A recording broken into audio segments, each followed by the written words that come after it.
Asosiasi Petani Kelapa Sawit Indonesia atau APKASindo mengusulkan kepada pemerintah untuk mempertimbangkan kelapa sawit dijadikan sebagai tanaman hutan kritis atau terlantar.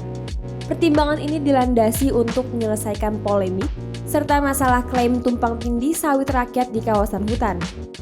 APKASindo beranggapan upaya penyelesaian sawit dalam kawasan hutan yang dilakukan oleh pemerintah tidak efektif hingga saat ini. Asosiasi beranggapan tanam sawit rakyat yang terletak di kawasan hutan tidak perlu dicabut lantaran sifatnya yang serupa dengan tanaman hutan pada umumnya.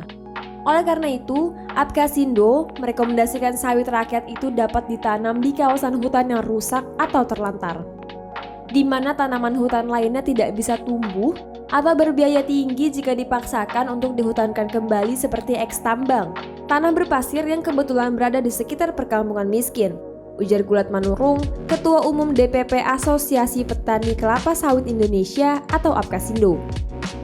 Saat ini Kementerian Koordinator Bidang Perekonomian masih membahas usulan yang disampaikan APKASindo untuk menetapkan sawit sebagai tanaman hutan.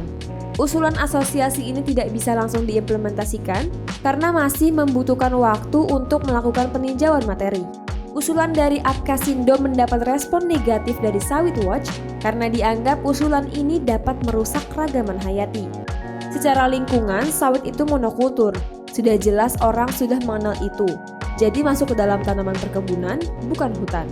Ujar Ahmad Surambo, Deputi Direktur Sawit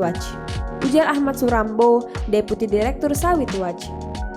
Namun Sawit Watch juga setuju dengan asosiasi terkait tidak optimalnya pemerintah dalam menangani masalah klaim perkebunan sawit di kawasan hutan. Untuk diketahui, Kementerian Lingkungan Hidup dan Kehutanan mencatat luas tutupan sawit yang berada di kawasan hutan mencapai 3,4 juta hektar hingga akhir lalu.